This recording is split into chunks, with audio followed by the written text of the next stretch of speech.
جو حضرات سنت نوافل سے فارغ ہو چکے ہیں تھوڑا سا قریب تشریف لا لیجیے۔ اعوذ باللہ من الشیطان الرجیم، بسم اللہ الرحمن الرحیم۔ الذین ينقضون عہد اللہ من بعد میثاقہ ويقطعون ما امر اللہ بہ ان یوصل ویفسدون فی الارض اولئک هم الخاسرون۔ کیف تکفرون باللہ وکنتم امواتا فاحیاکم ثم یمیتکم ثم یحییکم ثم الیہ ترجعون۔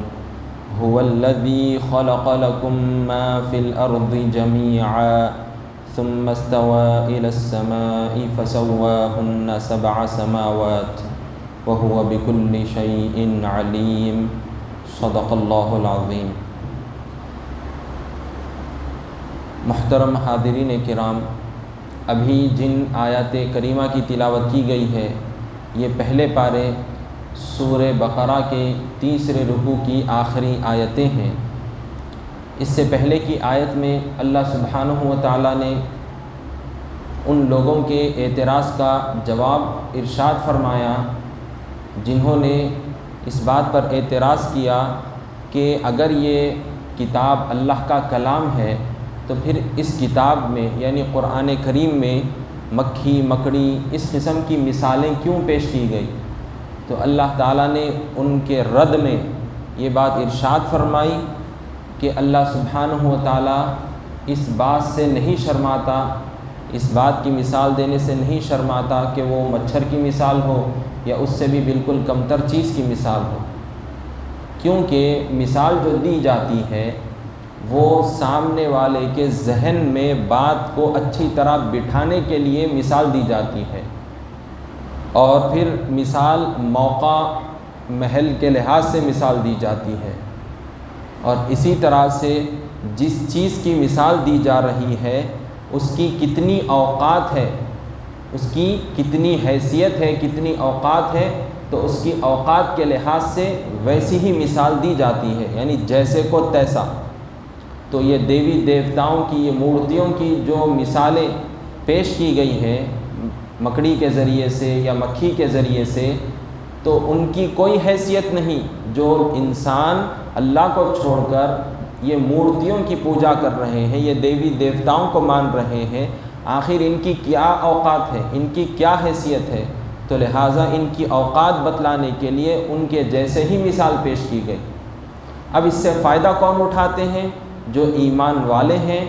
تو ایسی مثالوں سے وہ فائدہ اٹھاتے ہیں، جو نصیحت کی جا رہی ہے اس کو قبول کرتے ہیں، اور جو کافر ہیں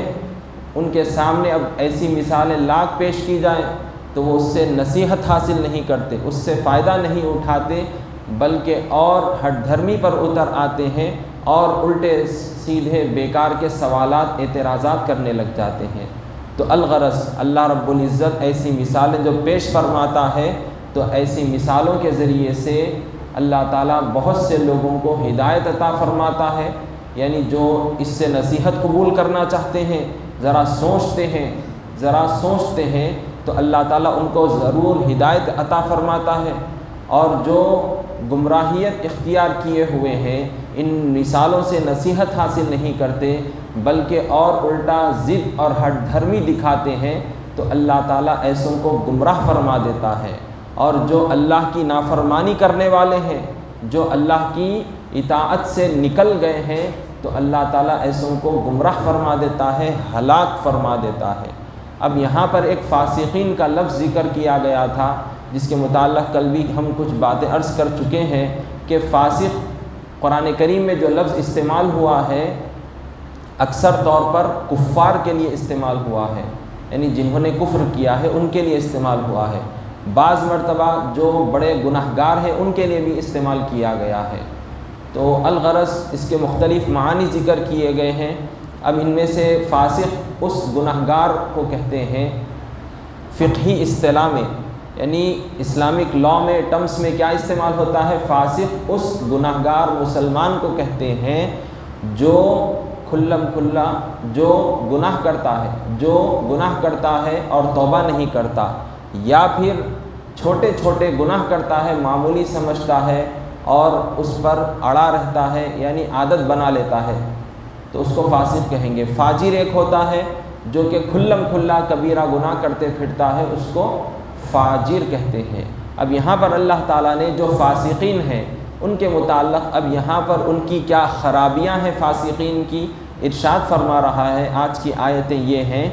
کہ اللہ تعالیٰ کا فرمان ہے الذین ینقضون عہد اللہ من بعد میثاقہ، یعنی جو اللہ کے عہد و پیمان کو مضبوط کرنے کے بعد توڑ دیتے ہیں، وَيَقْطَعُونَ مَا أَمَرَ اللَّهُ بِهِ أَن يُوصَلَ وَيُفْسِدُونَ فِي الْأَرْضِ، اور جن تعلقات کے جوڑے رکھنے کا اللہ نے حکم دیا ہے ان کو قطع کرتے ہیں، توڑ دیتے ہیں اور ملک میں فساد پھیلاتے ہیں۔ اولئک هم الخاسرون، یہی لوگ آخر کار نقصان اٹھانے والے ہیں۔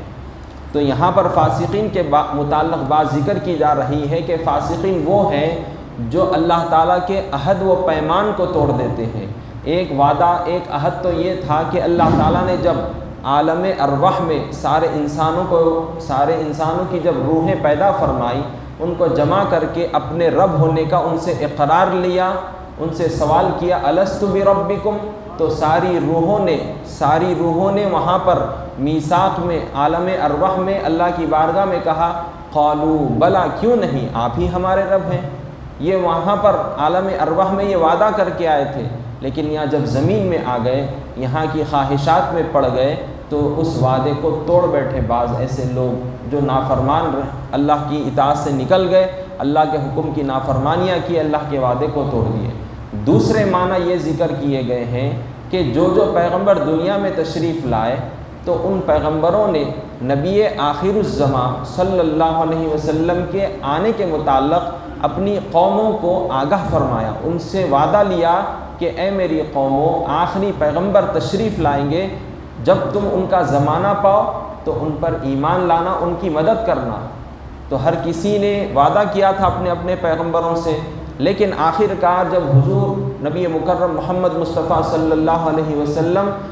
ختم المرسلین بن کر دنیا میں جب تشریف لائے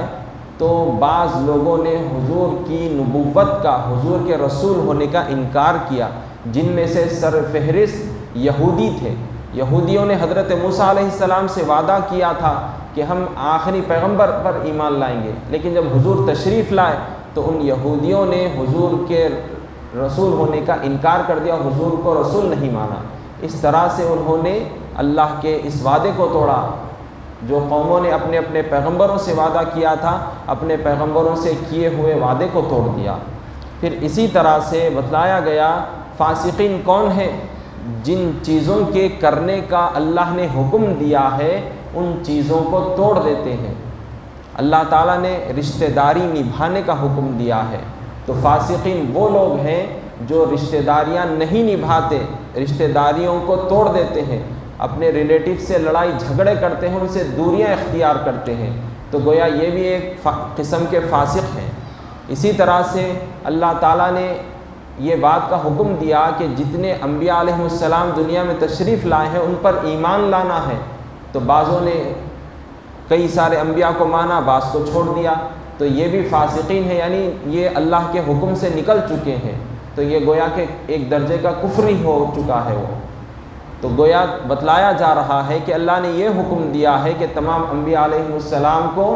اللہ کا پیغمبر ماننا ہے، کہ اللہ نے ان کو لوگوں کی ہدایت کے لیے دنیا میں بھیجا ہے۔ ساری کتابیں جو اللہ نے نازل فرمائی ہیں ان کتابوں کی تصدیق کرنا ہے، یقین کرنا ہے کہ اللہ کی طرف سے نازل کی گئی تھی۔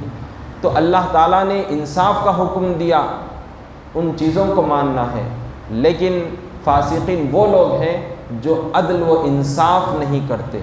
تو یہ فاسقین ہیں جو اللہ کے حکم کو نہیں مانتے، رشتہ داریاں نہیں نبھاتے، بعض پیغمبروں کو مانتے ہیں بعض کو نہیں مانتے، یا اللہ نے جو کتابیں نازل کی بعض کو مانتے ہیں بعض کو نہیں مانتے، تو ایسا کرنے والے فاسقین ہیں، اللہ کے حکم کو توڑنے والے ہیں۔ لیکن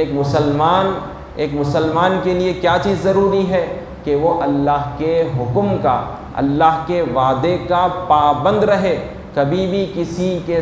ساتھ، کبھی بھی کسی کو اللہ کا شریک نہ بنائے، ہمیشہ اللہ ہی کے آگے سر جھکائے، اللہ ہی کی عبادت کرے۔ اللہ نے جن جن کاموں کے کرنے کا حکم دیا ہے برابر وہ کام کرے، وہ حکم بجا لائے، اللہ کی فرما برداری کرے۔ اللہ تعالیٰ نے جن چیزوں سے منع کیا ہے ان چیزوں سے اپنے آپ کو بچائے، ورنہ اگر یہ کام نہیں کرے گا اور پھر ہٹ دھرمی پر اتر آئے گا اور زمین میں فساد پھیلاتا جائے گا تو پھر ایسا بدبخت، ایسا نافرمان